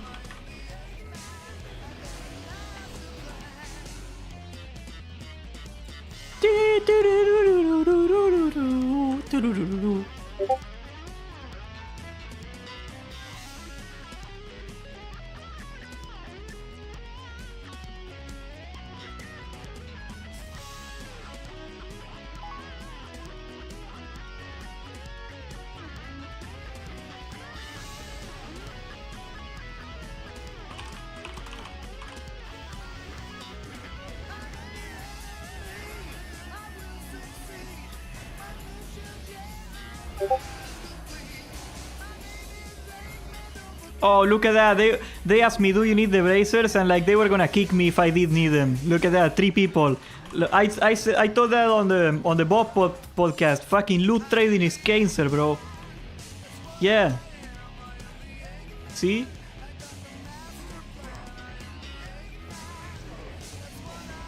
I mean, what you need to do is say, no, I don't need them and need on them anyway. So you screw them, you know? What are they gonna do? Kick you after you get it? Too late? Don't you defy me.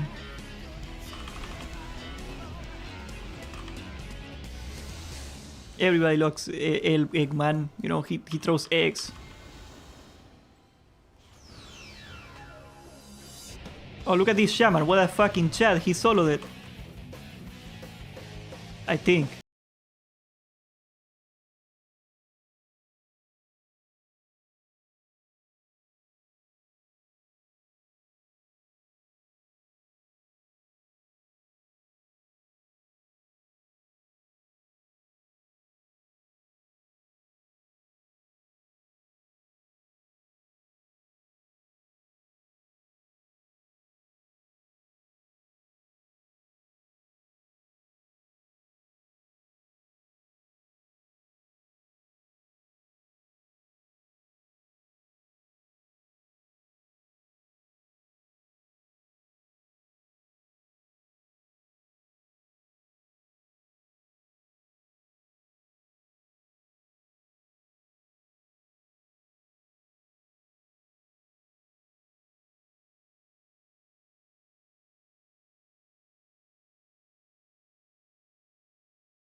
It's not that hard.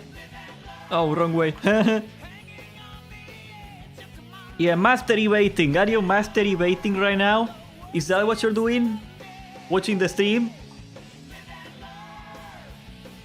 Because that improves your avoidance rating. It's good for you. Hell yeah!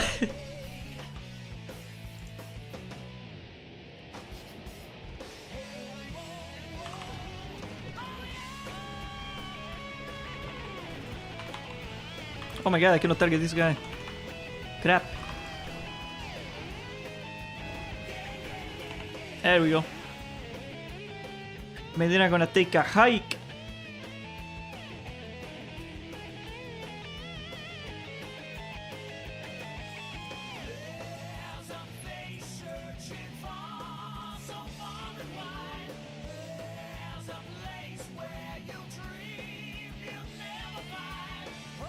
This place takes forever, not gonna lie.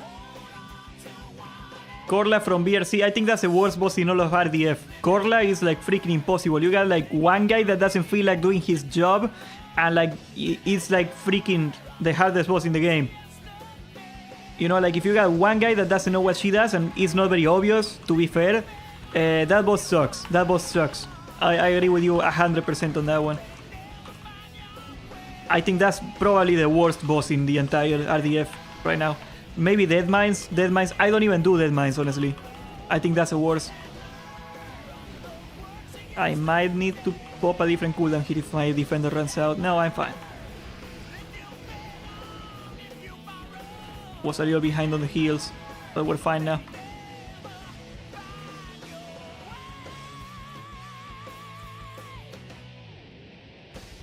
Dead Mines is definitely the worst as a whole, you know, you fail one thing and you gotta spend like 15 minutes doing RP and shit. They destroyed that dungeon, they ruined it forever.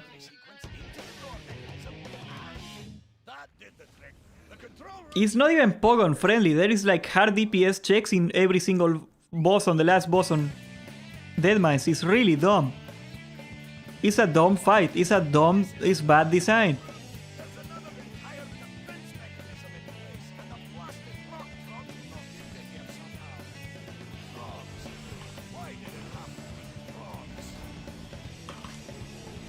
Why do I get it doesn't matter but again? Oh, this is the instrumental, I guess. And I won't give up no compromise, 'cause I always have a steadfast heart of gold. I know the lyrics, okay? I like Sonic Adventure 2.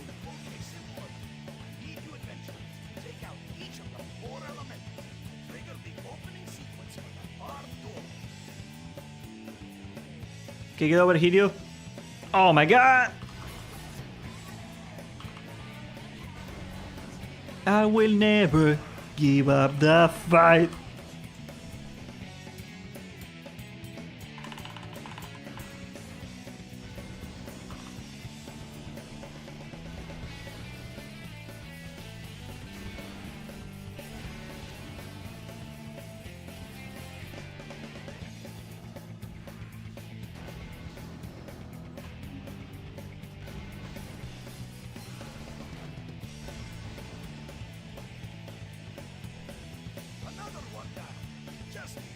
These guys are doing very good damage. Bro, it takes so long to hit my stupid rep.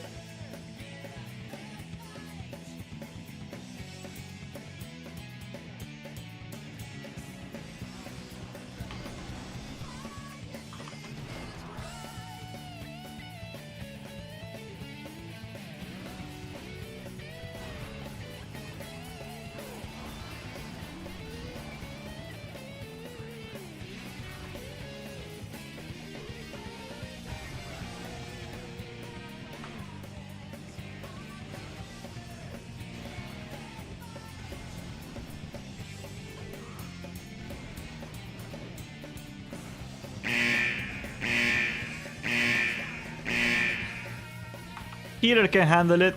Not my problem, healer problem.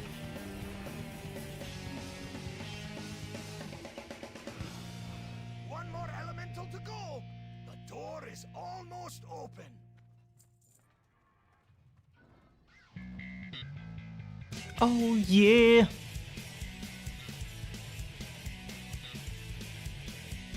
I think they are gonna pull it. Yeah, we have to.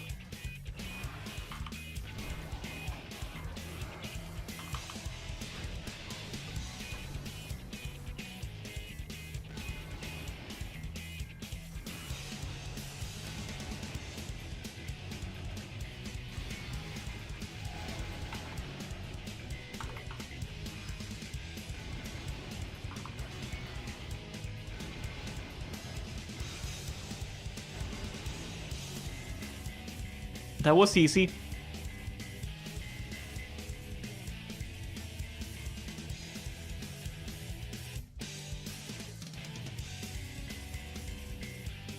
That's it!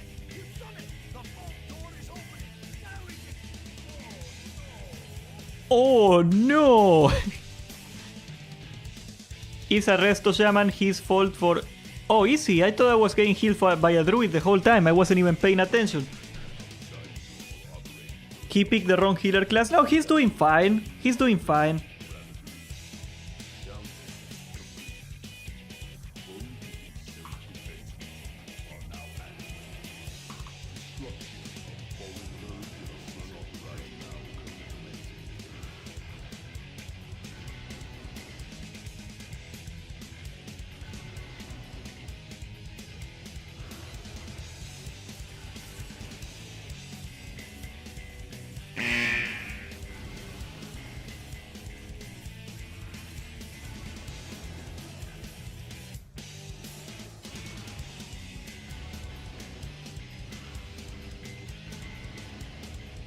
Army of the Dead is so fucking busted. I should have talked about that too.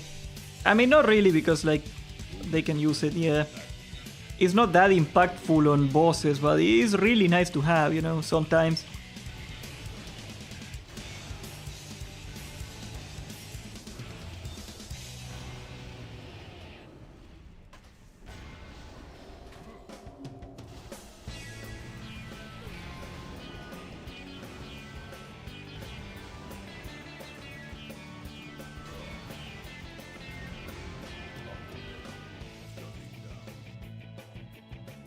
And we still gotta do like 2 more bosses, boys. The control room is breached!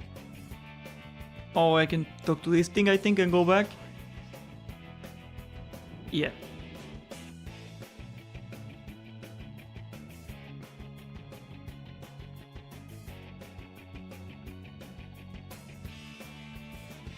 Gotta wait on the healer to get here. There we go, he's here. Here we go. This should only take a moment.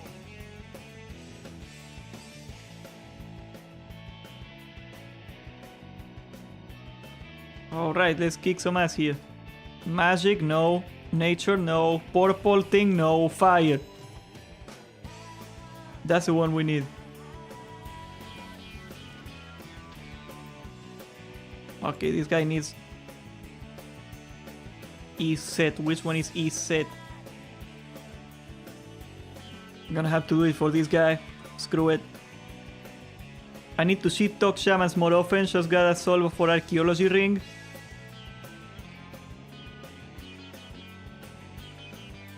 I don't know, what did Agren tweet about in Phase 4? I don't have Twitter. Like, what did he say that you're say mad? I mean, he's not the greatest tweeter out there, but 40 parts Catloon questline. Your quest, adventurer, is to pick up poop from 7 continents, so you can reanimate the poop golem and use the poop golem to fight the Alliance. That could work.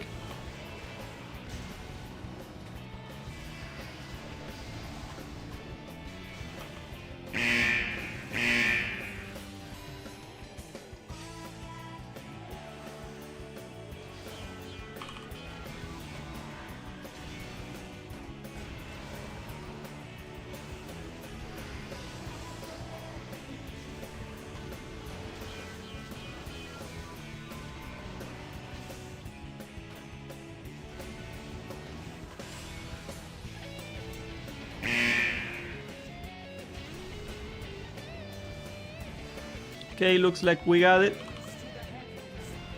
This fight sucks.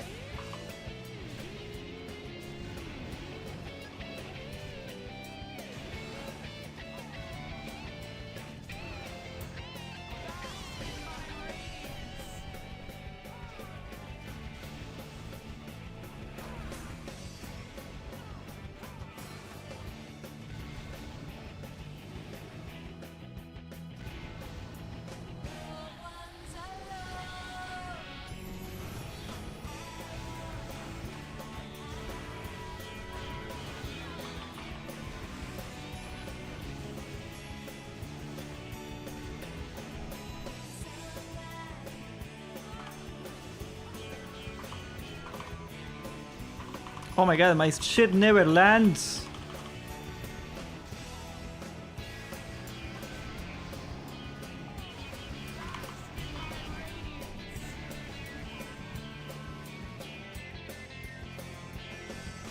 Yeah, this fight takes forever.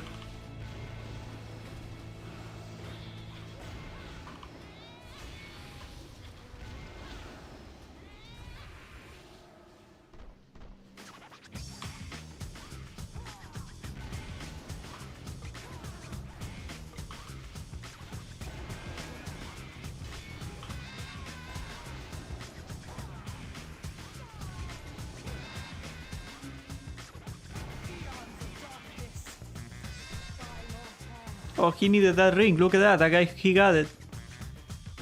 Good for him.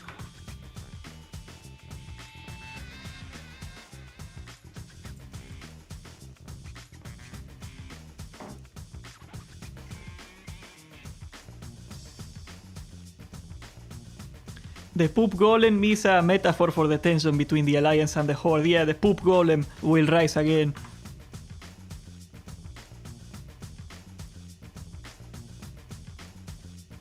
I think the Agren strategy on Twitter is stupid, but people do not agree with me on this one. I brought it up several times before. People really do not agree with me. I guess he's having us talking about them. I mean, that could be a sign that it is working, you know, that people talk about it. At the end of the day, publicity is publicity. Keeping the game in people's minds is not a terrible thing to do.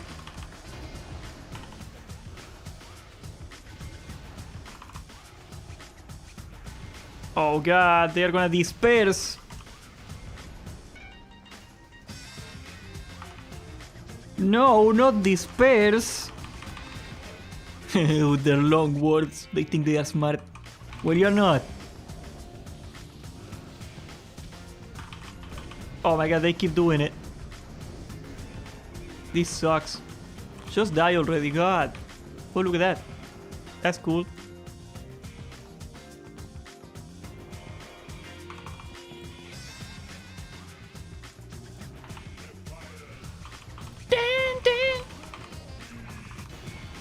That is Knuckles' team, but instrumental, you see. So it's totally different. Sun Orb, what does it do?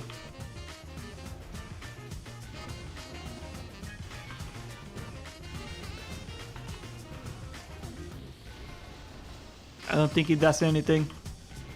He got a fire sword now though, he's upset.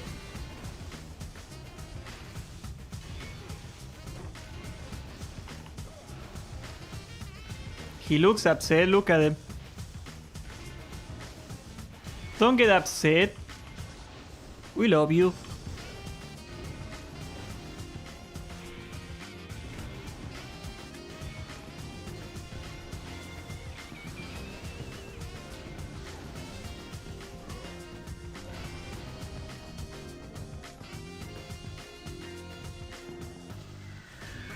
There we go.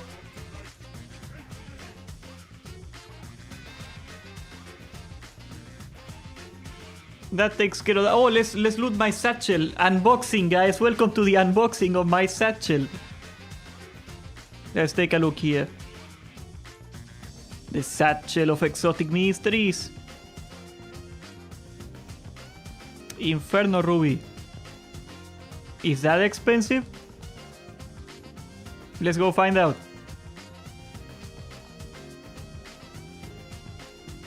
Your interview with Jerome has changed my perspective of... Okay, give me a minute here. Let me read that back again. I think Blizzard is emptying the player base of Salt because it is coming to an end. I think it is gonna empty itself whether they want to or not. Hot take. Like, they know that the player base can only drop over time. We're long past the times where like an expansion that is in the middle of the expansion can grow the population. You know?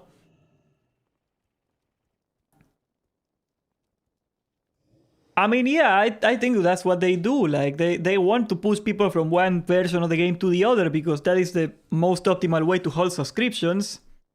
It is crazy. Back from Nostalrius to like 2019, how long it took him to accept that Classic WoW was a good idea. You know?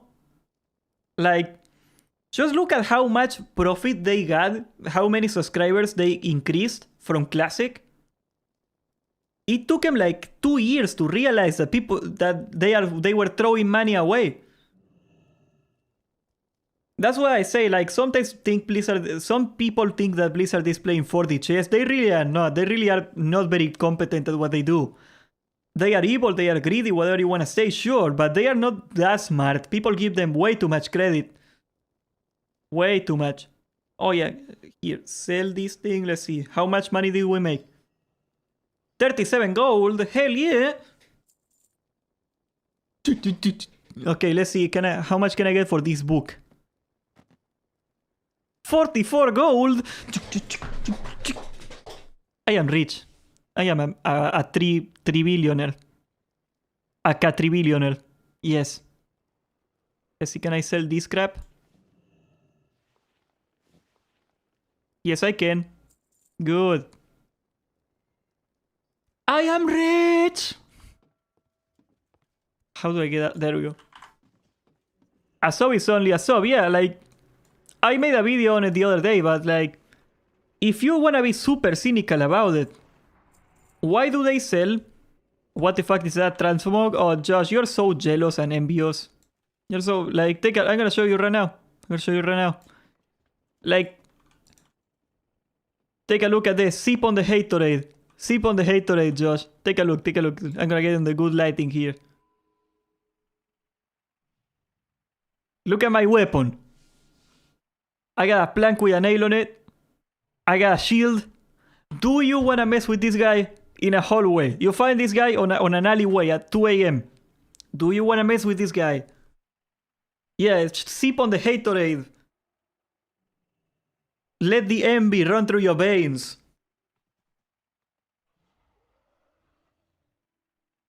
You never noticed my transmog, Josh? That's insane.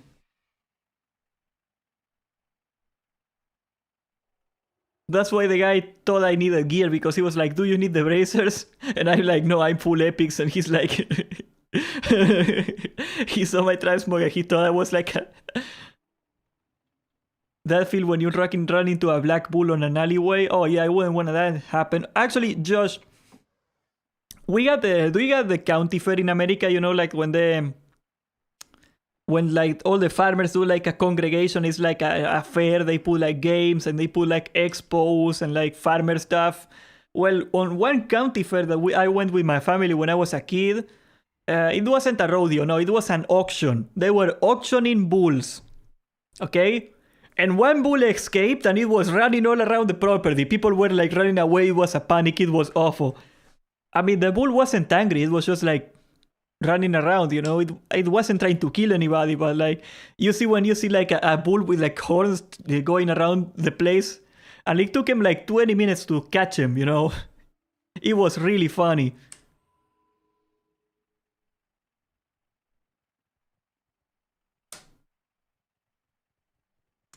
In South America, we don't do bull riding. No. Like the rodeo that you guys talk about in Argentina is very different. We call it doma. It looks like this. Let me show you.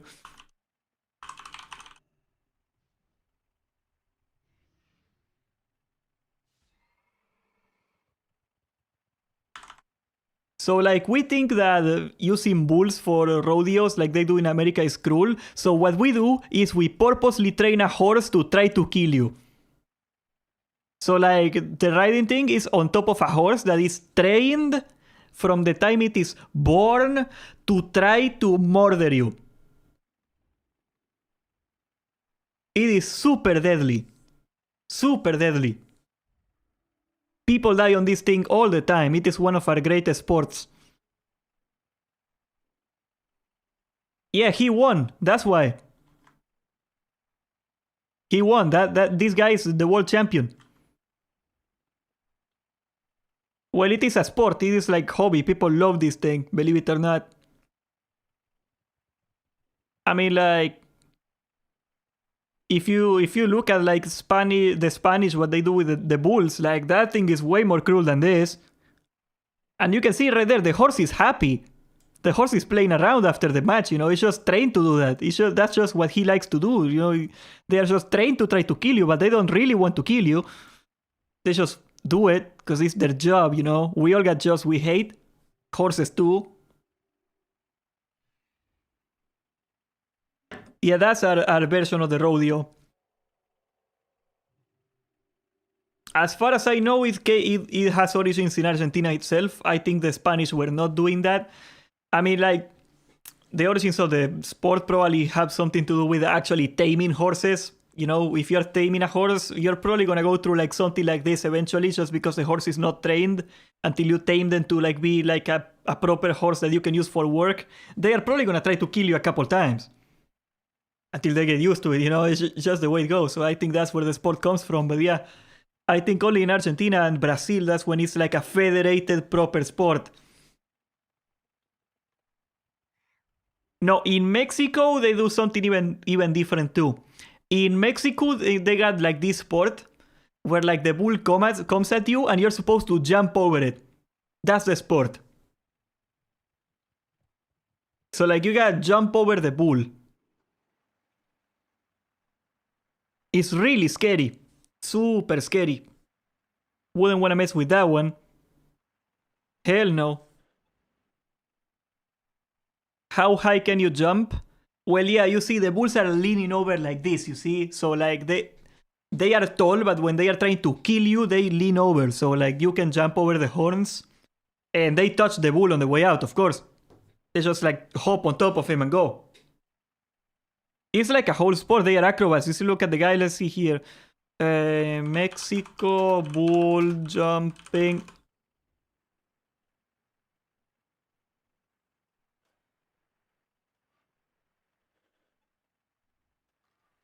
Let's see, there is a picture here. You see? Like this. They do even tricks. They do tricks. You see? Like they are acrobats. They are essentially acrobats. Like they jump over the bull. They dodged it. That's what they do. They do like tricks. I think they even get judges. I think it's measured in like... they judges that... I don't know the exact whole thing on that. And there's like several events in Mexico where like the bull goes into the stadium and kills a bunch of people. Look at that. Look at that. That bull is the world champion right there. He's just chilling. Everybody's running for their lives. And the bull is just there like, yeah, I got the badge. I got the ribbon. I won. He's just like, you know, just minding his own business. Not even angry, just sitting on the stadium. And people are toppling over.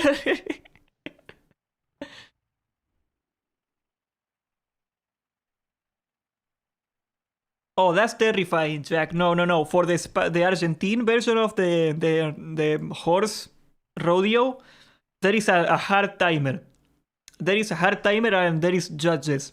So I think the most you can be on the horse, I believe it is 2 minutes. So after 2 minutes passes, another guy comes in with a normal horse and they pick you up on that horse.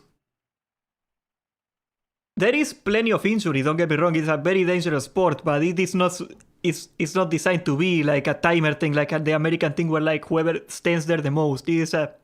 There's judges and like if you make the time, so basically like if you fall before the timer, whoever gets the most time wins. But if you make it to the timer and there is multiple people that make it after the hard timer, that's when the judges come in too. Like, it's like boxing, you know? Yeah, it's like boxing. If you survive the round, the judges are gonna decide for you who wins. Yeah. It's a cool sport.